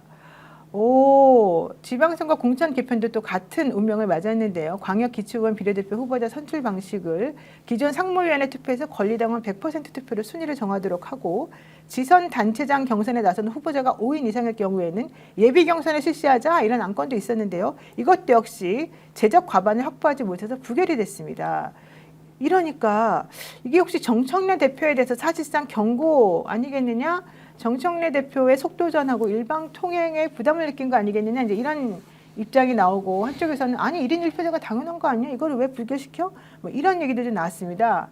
이거는 우리 김종욱 전 민주당 당직자 지금은 당직자가 아니고 권리당원일 뿐인 일개 권리당원인 김종욱 박사에게 물어보겠습니다. 이거 어떻게 해석합니까? 이 일개 권리당원이 이런 얘기를 하는지 잘 모르겠습니다만, 하여튼 제가 볼 때는 많은 그 중앙위원들조차도 놀랐던 것 같아요. 그렇죠. 그다음에 아마 이거 중앙위 부위원장이 아마 송옥주 의원이었던 것 같은데 송옥주 의원이 발표하면서 이게 가결된 줄 알고 가결 얘기하다 옆에 가서 당직자가 와가지고 아니라고 이거 그러니까 그거 놀래가지고 부결됐다라고 하는 걸 들었을 때, 그러니까 기본적으로 중앙위원회에서 당 지도부가 결정한 사항에 대해서 부결을 했다라고 하는 건 불친임이라고 볼 수밖에 없는 거예요. 그건 뭐 달리 얘기할 방법이 없는 거죠. 그러니까 그 안에 대해서 불친임한 거다라고 하는 측면인데, 저는 기본적으로 이제 이재명 당대표 당시 당대표 때부터 시작을 해서 민주당이 걸어왔던 길은 권리당원들의 어떤 권한들을 최대한 확대하는 방향으로 가야 된다라는 것이 일관된 입장이었고, 그래서 아마 60대 1에서 20대 1로 줄어들었던 과정들이 있었었고, 아마 이번에도 뭐 정청래 당대표가 본인이 당대표가 되면서 1인 1표를 하겠다고 하는 공약사항들을 다시 한번 당원들한테 묻고 싶은 절차와 관련해서 일단 전당원 투표라고 하는 것 자체가 정확하게 예를 들면 구속력이 없기 때문에 여론조사를 했었고, 여론조사에서도 이렇게 많은 분들이 투표를 하지 않으셨어요. 제가 그때 물어봤잖아요. 여론조사 너무 네, 투표율이 낮았고, 물론 낮게 나왔습니다. 여론조사에 참여한 사람들은 뭐 찬성이 많았겠지만 실질적으로는 10몇 %밖에 투표에 참여하지 않았는데 그게 전체 당원의 뜻이라고 보는 건 좀 너무 부담 아니에요? 그리고 이번도 마찬가지인데요. 그 투표한 사람들 중에서는 70% 이상이 다 찬성을 했어요. 근데 여기 아예 투표를 하지 않은 사람들이 숫자가 많았었기 때문에 전 그렇다면 이 얘기는 저는 정청래 그 당 지도부에 대한 불신임이라기보다는 이건 이렇게 가면 안 돼. 충분한 토론이 필요하고, 적어도 당분간은 1인 1표로 가는 것 자체들은 오히려 당을 분열시킬 수 있는 측면들이 꽤 있다라고 판단했던 것 같아요. 그래서 이건 방향은 동의하는데 속도는 당 지도부 또는 정청래 당대표 마음대로 갈 수는 없어. 그리고 적어도 이거 제 판단입니다만 내년에 그 선거가 있지 않습니까? 전당대회가 있지 않습니까? 어차피 지금은 남은 잔여임기 동안 진행하는 거니까 그때까지는 지금의 선거 시스템을 건들지 말았으면 좋겠다. 그것이 전체적인 당의 과반 정도, 중앙위원들이죠. 과반 정도의 생각이라는 것이 지금 반영됐다라고 또 저는 보여지기 때문에 이 문제를 다시 건드는 것은 소위 계속적인 전당대회 전초전을 지방선거 이전에 벌이는 일밖에 안 되는 거거든요. 저는 그래서 정청래 당대표가 아마 맨 처음 한 1대1 안 권리당원 이 부분 같은 경우는 전당대회 이전까지 다시 시도하는 것 자체는 쉽지 않을 거라는 생각이 들어요. 대신 이제 지방선거에서 룰은 결정을 해야 되기 때문에 그건 결정을 해야 되겠죠. 어떤 형태로든지. 그래서 제 생각에는 내년까지 건들지 마라. 이 지금에 있는 제도를. 그리고 그때 다시 한번 당원들한테 신임을 얻어.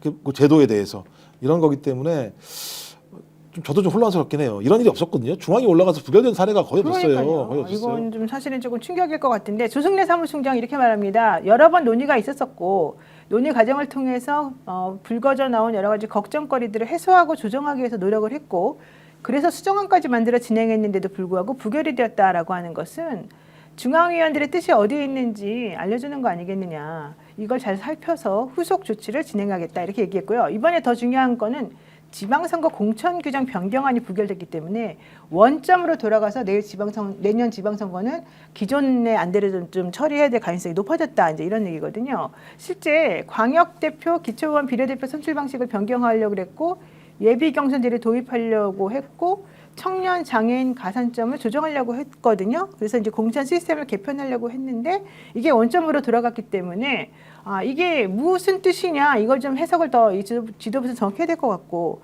좀 급한 감이 있던 건 확실한 게 같아요. 제가 지금 정청래 당대표가 언제 당대표 당선됐냐 봤더니 8월 2일 날 당대표가 됐어요.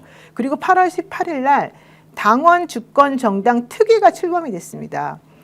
그리고 2025년 11월 19일부터 20일까지 전 당원 의견 수렴 투표가 있었습니다. 그리고 11월 24일에 당원 개정안이 당무위원회를 통과했고 중앙위원회에서 이거를 결정하려고 하다가 이제 한번 연기가 됐고요.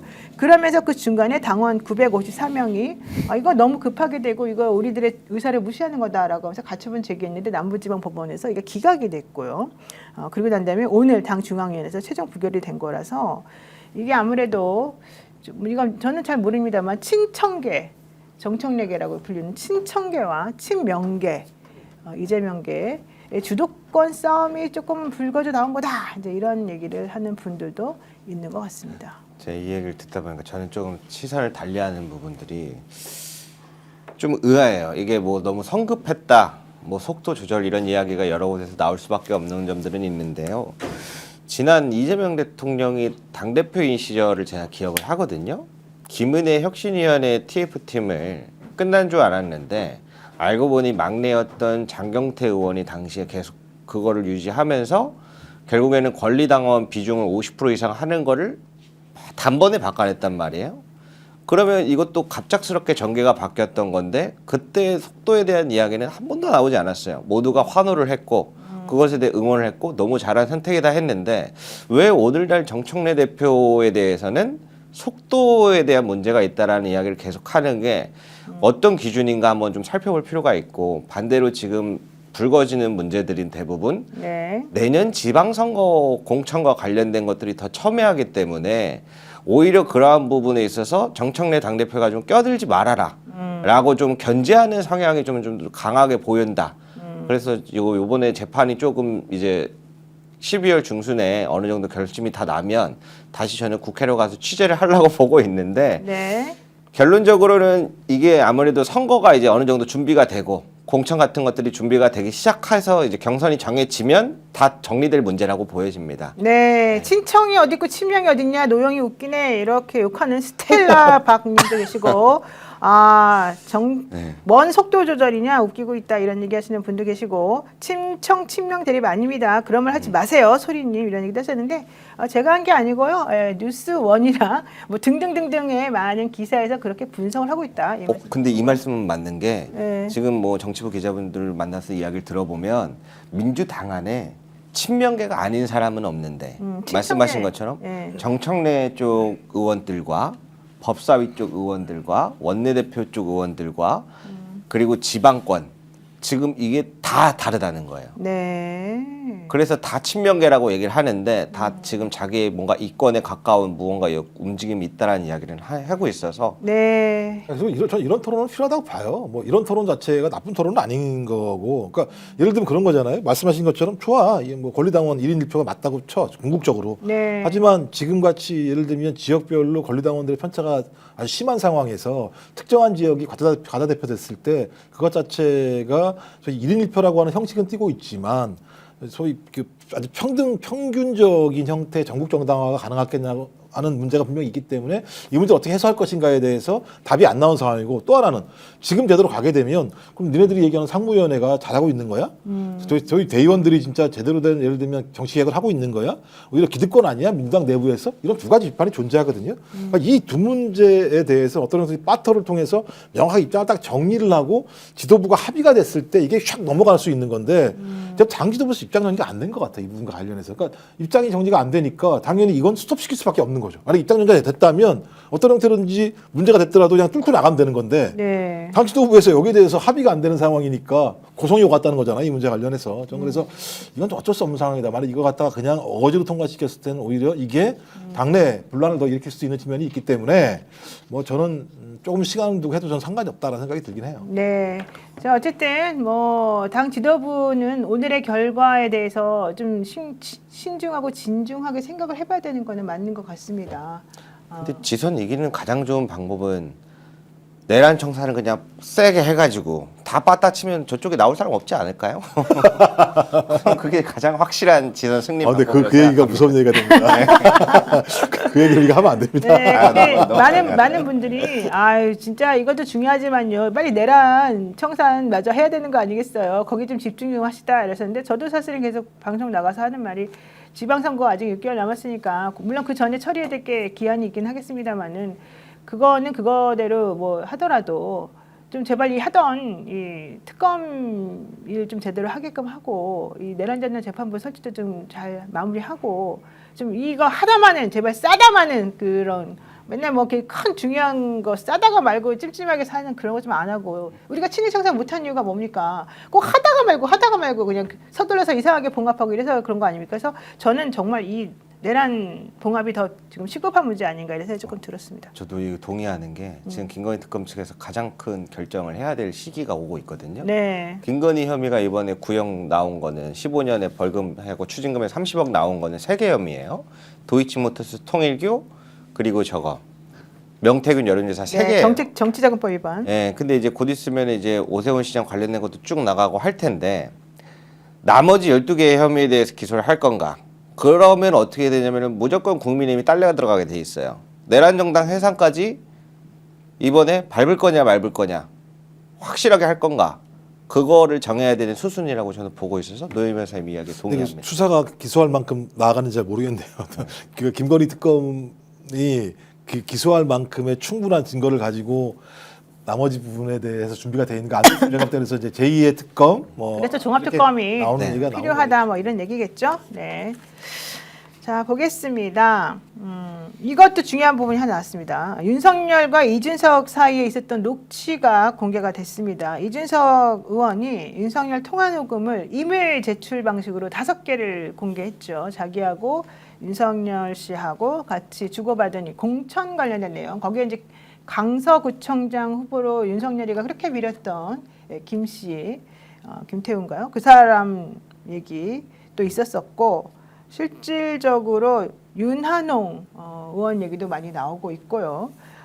이준석 기억신당 대표는 자기한테 불리한 거는 다 빼고 윤석열이 저렇게 공천에 개입했다. 이걸 아마 주장하기 위해서 딱 골라가지고 선점해서 저렇게 지금 화면에 보는 것처럼 5개를 지금 공개한 것 같거든요.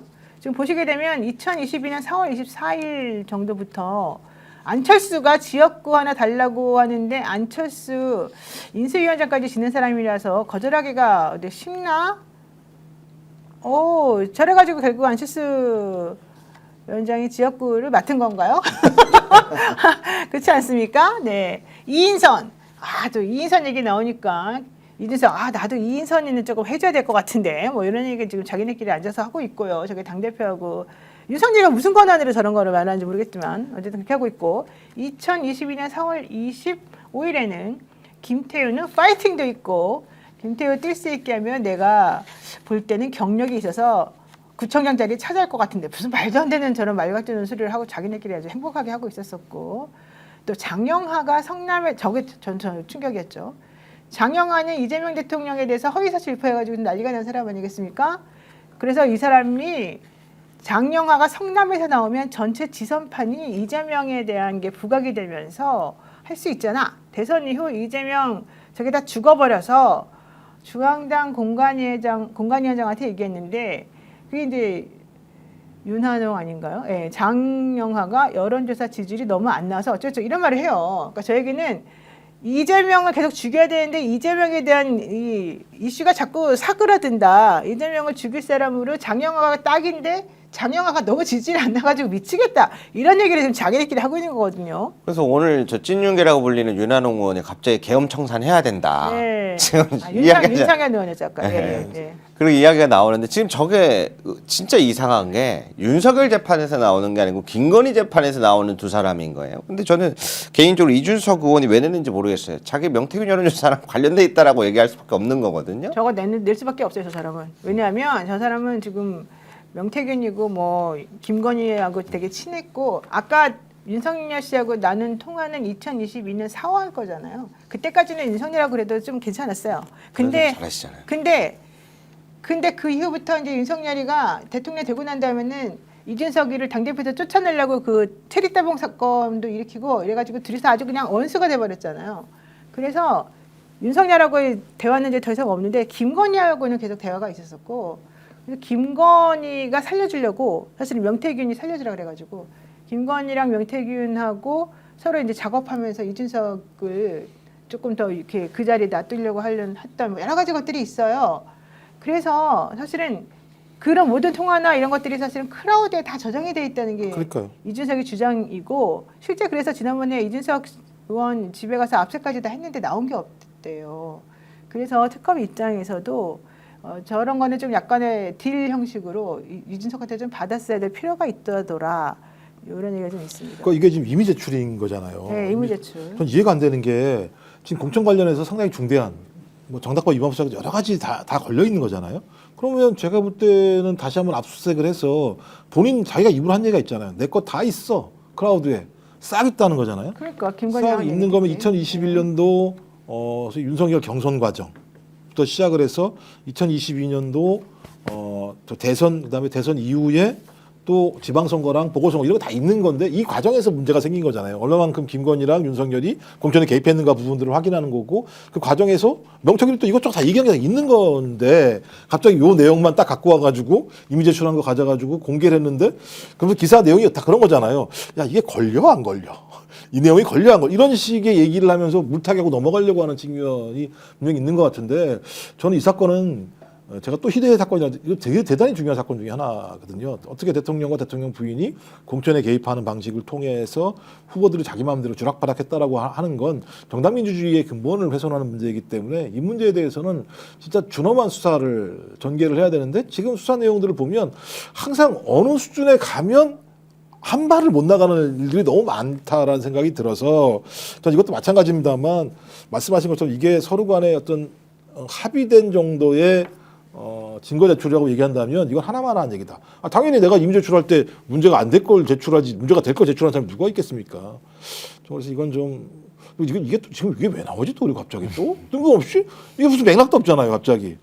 이준수 중요한 겁니다. 왜냐하면 국민의힘에서 자기네 지역의 자기 정당의 문제로 인해서 사퇴하게 되면 후보 내면 안 된다 이런 얘기를 국민의힘에서 했었거든요. 맞아요. 또 재보궐 30석짜리가 걸린 거예요.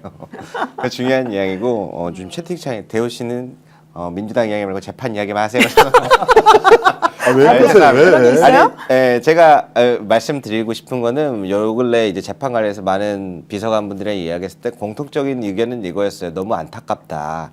사실 이렇게 많이 노출되는 유명한 그런 민주당의 훌륭한 분들 많잖아요. 이름 많이 알고 계시는 그런 분들은 실제로 거의 잠 안 자고 일만 한대요. 맞아요. 근데 일밖에 안 해요 사실. 근데 가요. 이 사람들이 대부분 뭔가 잘못된 정보로 욕을 많이 먹고 반대로 잘 안 보였던 사람들이 이번 지선에서 자리를 가져가고 싶어 하니까 그럼 여태까지 앞에서 죽어라 일한 사람은 계속 죽을 때까지 일을 해야 되고 자리는 다른 사람이 채가는 게 맞는 거냐 이러한 이야기들을 하시더라고요. 그래서 지금 당장은 뭔가 우리가 이 어떠한 부분이 마음에 안 들더라도 너무 비판적인 시간도 중요하겠지만 조금 더 저는 지켜보면서 이야기를 드리겠다라고 정리하겠습니다. 네, 그럼 결론적으로 이준석 의원은 본인의 안위를 위해서 이런 식으로 좀 들치고 있는 것이다. 이게 이제 이번에 이 공개된 통화 5개에 대한 이미 제출에 대한 얘기인 것이고 다 주한님 말씀을 제가 정리를 하면서 여러분들에게 꼭 하고 싶습니다. 편 가르지 말고요. 어차피 다 민주당 사람들 일 잘하는 다 민주당 아니겠습니까? 일 잘하는 사람 지지하면 걱정할 일 없겠죠. 이런 얘기 하셨는데 맞습니다. 사실은 이제 어느 당이나 다 자기네들 내부에서 서로 간의 의견이 여러 가지 의견이 나올 수가 있는 것이고 근데 그 의견이 사익을 위한 거냐 아니면 전체적으로 잘 가자고 해서 나온 의견이냐 이걸 따라서 조금 달라지는 부분인 것이지 지금 뭐 이런 거 가지고 서로 갈라치기 할 필요는 전혀 없을 것이다 이런 얘기를 해보겠습니다. 네, 여러분 저희 스픽스와 더 착한 보험 파트너스가 애청자분들을 위해서 자신 있게 준비를 했습니다. 자동차 보험, 운전자 보험 최저가 최적의 상품으로 안내해드리는 스픽스가 추천하는 자동차 운전자 보험입니다. 자동차 보험도 비교가 필요합니다. 지금 가입한 회사가 제일 저렴한지 최적인지 점검하십시오. 요즘 자동차 보험이랑 운전자 보험 같이 많이들 가입하고 계시는데요. 나는 이미 가입했으니까 문제없다라고 하시면 안 됩니다. 갈수록 강화되고 매번 제도와 법이 바뀌고 있기 때문에 여러분의 운전자 보험 제대로 준비가 되어 있어야만 하는 것입니다. 그렇기 때문에 이미 가입하신 분들도 혹은 가입 안 하신 분들도 다 누구나 할 것 없이 한번 연락하셔가지고 좀 분석을 해보시면 좋을 것 같고요. 30단계 손해보험사의 자동차 보험과 운전자 보험을 비교 분석해서 더 착한 보험 파트너스에서 이 자동차 비교 견적 스픽스 운전자 플랜을 만들었으니까 1644-1216으로 전화하셔서 한번 확인해 보십시오. 또 그리고요 전라도 김치 맛있는 거 모르는 분들 없으시죠? 육수부터 양념에 들어가는 모든 속 재료까지 신경 쓰지 않은 곳이 없는데요. 국내산 전라남도 해남 청정 지역의 해풍을 맞고 자란 배추에 국내산 신안 천일염으로 절임 작업을 한 깨끗한 절임 배추를 사용해서 만들었습니다. 게다가 감칠맛 넘치게 정통 남도식으로 준비한 김치 속 김장 양념이 아주 맛깔나게 버무려져서요. 당일 만든 김장김치를 바로 보내드린다고 합니다. 맛보기 1kg에 15,000원이고요. 10kg에 64,000원, 20kg에 122,2,000원에 제공하고 있습니다. 공동구매 행사기간 한정 가격이니까 서두르시고요. 지금 얘기를 들어보니까 잘 팔리고 있다고는 합니다. 여러분들 그러니까 빨리 사라지기 전에 여러분들께서 한번 맛을 보시고 의견을 주시면 더 좋을 것 같습니다. 김장하셨어요? 저희는 김장 안 합니다. 안 하셨죠? 김장해야 되나요? 네. 의무사항인가요? 아닙니다. 예, 김장 모르죠 그런 거 우리 네, 김대우 저는 기자도. 따라하셔서. 제가 김장 훈 가수납니다. 네, 잭잭님께서 서픽스 좋아요 이러셨고요. 서픽스. 네, 뭉쳐야 산다. 네, 짱 전두환 가장님. 대표 그 발음을 흉내내셨구나. 짱 가장님도 해남 배추 좋아요 이러셨고요. 네. 수현정님이 노영희 씨 너무 몸살이고 빠져나갈 생각으로 진행하는 거 아닙니까? 이랬었는데 야 이러면 나서 섭섭합니다. 나처럼 세게 말하는 진행자가 어디 있다고? 이거 너무한 거 아닙니까? 가끔 위태위태해요. 말할 때 보면. 그러니까 내가 큰일 이렇게 나겠다 이런 내가 생각이 오히려 들었어요. 조심해서 말 안 한다고 혼나는 중인데요. 자, 어쨌든 중요한 거는요. 그런 것보다도 지금 국민의힘 내분 사태가 심각하다. 지금 장동혁 대표가 뭐 국회의원들 자기네당 국회의원들 1대1 면담하겠다고까지 나오는데 오늘 윤한홍 의원도 지금 세게 지금 얘기를 하고 있는 중이지 않겠습니까? 이렇게 되면은 비대위 체제로 가고 결국은 장동혁 체제 하에서 지선 치르지 않을 수도 있다는 겁니다. 그렇게 되면은 민주당이 별썩 좋을 건 없어요.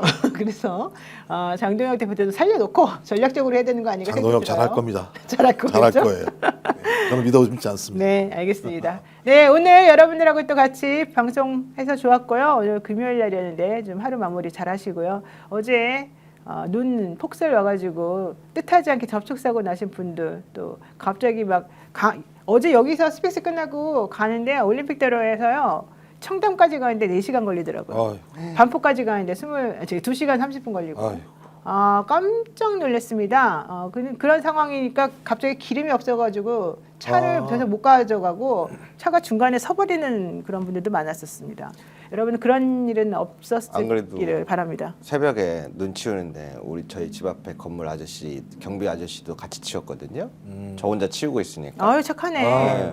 그랬는데 이제 서울시장이 이 새끼가 여기 진짜 내가 페이스북에 그렇다니까요, 분명히 페이스북에 썼다니까요. 오세훈 시장 지금 한국에 없어요. 알죠? 네. 외국 갔어요. 외국에. 이 사람은 꼭 무슨 일만 터지면 외국 가 있어. 지난번 이태원 참사 때도 외국 갔었잖아요. 케이크 뭐 컬처를 알리겠다고 하는데. 그 염화칼슘도 준비 안 해놔가지고 박원순 시장 때는 미리미리 다 해가지고 얼마나 이런 문제가 하나도 없었는데 정말 짜증나 죽겠어요. 또 자기도 또 연락 열심히 했다고 또 예를 들어 광고하고 있어요 또. 아니 뭘 했다는 거죠 도대체가. 한강버스도요 어제 폭설 내렸다고 한강버스도 멈춰버렸잖아요.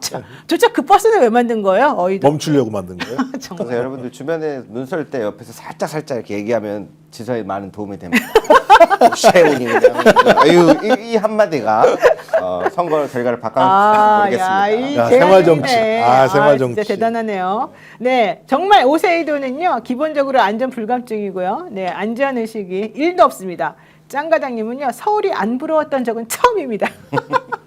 네, 저도 정말 서울시장 때문에 짜증납니다. 여러분들 어쨌든 오늘 마무리 잘하시고요. 저희는 또 다음 주 월요일에 뵙겠습니다. 고맙습니다. 감사합니다.